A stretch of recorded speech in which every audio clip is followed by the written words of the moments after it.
I think I just solved the equation for obesity. I just walked up to the board out of nowhere and just solved the problem. So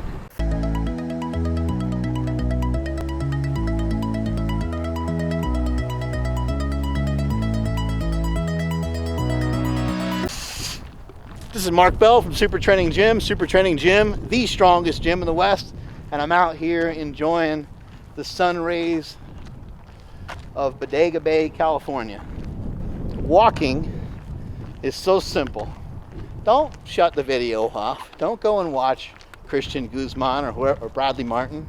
Stay tuned here. Stay with me. I know I'm an old guy and I'm talking about walking, and walking is a very kind of old person thing to do.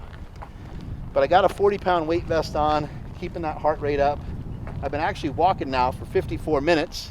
I've been walking for 54 minutes and my average heart rate has been 103, and all I've been doing is walking the entire time. So walking is a great way to get some blood circulating. Walking is a great way to help with your blood pressure. There's been a lot of correlations with comorbidities that people have and COVID-19. Two of the main offenders here have been, well, I guess three. One is obesity, right? This movement right here can help with obesity, just walking. Blood pressure has been problematic, and also blood sugar has been problematic. With walking and the carnivore diet and a little bit of exercise through lifting, my mother-in-law has completely gotten rid of her diabetes. 83! That is amazing. I have to film you a little bit, even though you have no makeup. Are you super happy and proud of yourself? You should be. You've been working hard. You guys, this is life-changing. If you have diabetes, this is the way to go. I am so pumped. She has her medication on hand if she needs it. She's type 2 diabetic. She has her medication on hand. She's got her metformin and something else. She does not need to utilize those drugs anymore. She's stabilized her blood sugar on her own through exercise and through mainly eating fat and protein and ditching those carbohydrates. But walking, when people ask me, hey, what would I be better off? You know, where do I start? How do I start? Where do I start? I don't know anything about fitness. I'm 40 pounds. Do me a favor. Your uncle, your aunt, your grandma, whoever's in your family who's over fat, send them this video. And when they say, hey, are you trying to tell me that I'm fat? Say yes. I'm trying to tell you that you're fat and I'm concerned about you, and I'd love to see you make some progress and start to move in a different direction. And so what we can do is we can send them this video and we can say, listen to Mark Bell. He's going to teach you about a 10-minute walk. Now, obviously, we need to trick ourselves into more exercise than just one 10-minute walk. We can't do one 10-minute walk a day and then just go and recklessly eat whatever we want. So let's talk about a couple strategies that we can employ that may also be effective. And maybe one of the things I mentioned here, maybe it's something that you feel that you can actually do. So first things first is we need 10-minute walks. 10-minute walks with an S. We need multiple walks. So I would really love to see you get 2 10-minute walks every day. I would love to see you drink 16 ounces of water 3 times a day. That's just the minimum. These are just the minimums. But these are all add-ons. These are all additions. I haven't taken anything away from you, right? So don't be mad at me. I'm just adding stuff to your life. I would like to see you eat more protein. I would also, in addition to eating more protein, I'd like to see you eat leaner sources of protein. And the reason why I'm saying leaner sources of protein is because I don't want to speculate and I don't want to intrude on your current dietary, what you're currently doing with your diet. So I'm just going to say, eat more protein. And when I say more protein, a good place to start would be about 1 gram per pound of body weight. a gram of protein per pound of body weight. If you weigh 200 pounds, have about 200 grams of protein. If you weigh 200 pounds and you want to be 170 pounds, you may, over a period of time, want to work your way into having more like about 170 grams of protein. But that can be a skill set that you can acquire later on, because that may be taking away too much. Why do we want to have more protein? Protein is the building block of building up some muscles. Okay? Having more muscle is going to help to increase your metabolism. Having more muscle mass will help your body to chew up more calories. You'll have more of a caloric demand. Let's just say we have a person, they weigh 200 pounds, and that they typically need about 2,000 calories a day due to their activity levels and things like that. If that person goes from 200 over the course of 3 years or so, I know 3 years is a long time, right? They go from 200 to 210, and they gain 10 pounds of muscle mass, they will now have a new requirement for how many calories they need every day. So technically, they could eat a little bit more and still lose body weight, because the extra 10 pounds of muscle might be chewing up some of those calories. So I'm just gonna totally make this up and just say that when you were 200 pounds, maybe you needed 2,000 calories to be at maintenance. Now that you're 210, maybe you need 2,200. So it only added 200 more calories, but every little bit counts. Every little bit matters. On top of that, as we get older, we tend to lose muscle mass. We tend to end up with something called sarcopenia, which is kind of like Hulkamania, but way different. It's the opposite. Sarcopenia is, as you're getting older, you're just losing muscle. I don't know the actual definition of it, but I do know that my good friend Gabrielle Lyon talks about it a lot. And it's something that we want to combat. It's something that we don't want to have happen. Because if we lose muscle mass, then the amount of calories that we need every day tends to continue to go downward. Okay? All right, let me back things up again here. We need a few 10-minute walks every day, 16 ounces of water 3 times a day, increase protein.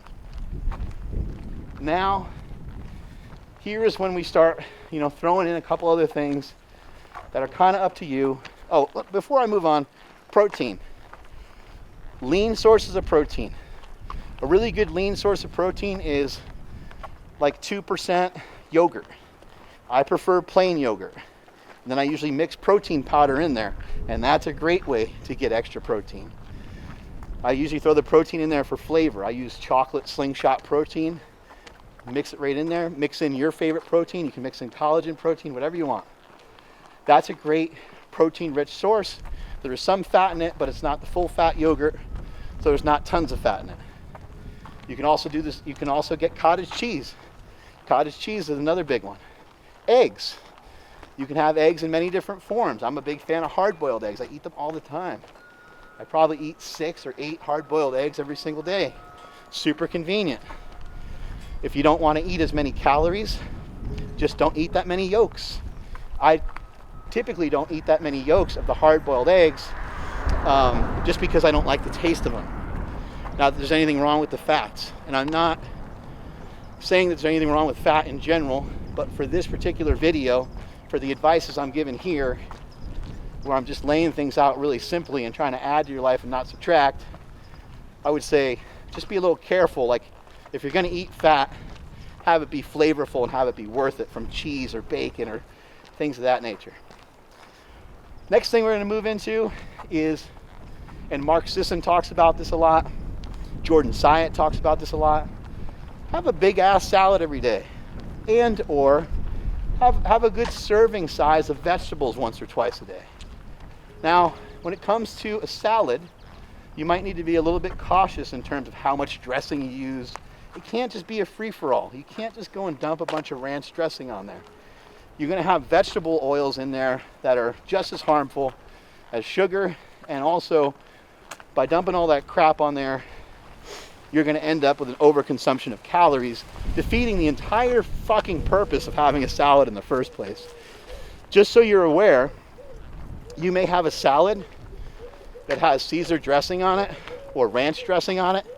It could have 30 to 40, maybe even 50 grams of fat in it. You're completely unaware. And you're probably thinking, no, I don't use that much. But I would just assume you probably use a lot more than you think, especially if you're heavier than you want to be. So be very careful and very cautious about the dressings. What you can do instead, and I've had some success with this, you can use some pico, you can maybe use some salsa, or you can just kind of go old school and use some, I like balsamic vinegar personally. So I'll use some olive oil and balsamic vinegar when I'm really trying to diet and make things a little tougher on myself. I'll just use the balsamic vinegar. So do what you have to do there, but a lot of people are putting tons of butter and tons of crap on their vegetables, and the vegetables end up being a delivery system of vegetable oils, which just are not good for you. So moving onward, I'd like you to add in fruit 2 times a day. Any kind of fruit that you want.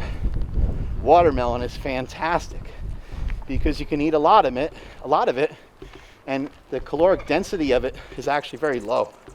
Not a lot of calories in watermelon, but you can eat the hell out of it.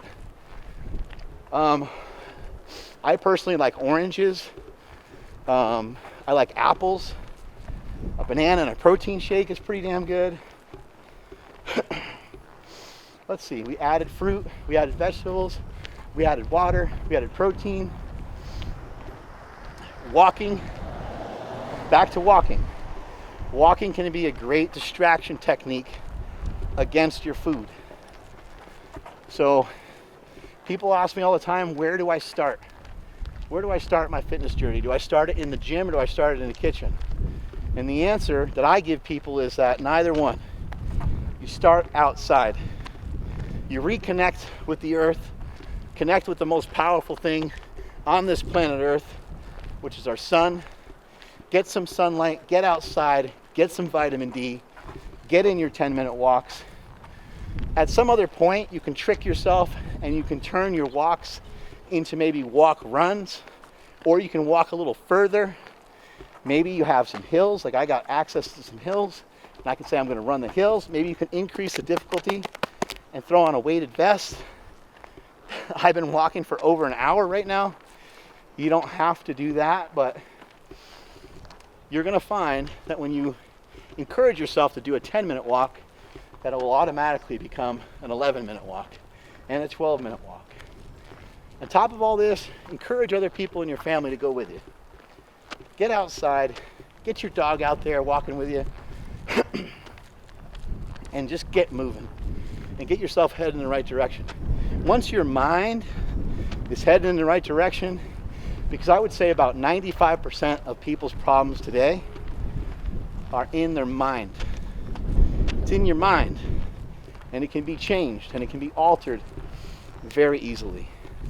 Some of these techniques and some of these strategies have helped people lose 10 pounds, 20 pounds, 30 pounds, 60 pounds, 80 pounds, 100 pounds. Notice I didn't add anything to the mix. One more thing is you can also swap. So you can swap some stuff out. If you're putting a bunch of stuff in your coffee every day, that's a place where you can swap that out and start to have black coffee, or find something to put in your coffee that isn't as calorically dense. Another thing would be soft drinks. Maybe you love Coke, maybe you love Dr. Pepper. You gotta get rid of that stuff.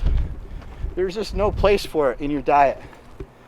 So swap it out. Can you make a reasonable swap with a diet soda? I know people are like, oh, it's got sucralose in it or whatever. Look, it doesn't have calories in it. Your main problem is that you're fat. You need to be less fat. Whatever way you have to get there. We can work on the severe disciplines and we can work on getting rid of artificial sweeteners at some other point. But for now, let's keep it simple and let's keep it convenient. So try not to have any calories from any liquids, except for if it's in the form of a protein shake. I think I covered everything here. Everything was really simple. And I think I just solved, I'm like goddamn Matt Damon in Good Will Hunting. I think I just solved the equation for obesity. I just walked up to the board out of nowhere and just solved the problem. So you can thank me later. Hopefully this gets you started in the right direction. Please share it out with other people. Strength is never a weakness. Weakness is never a strength. Catch you all later.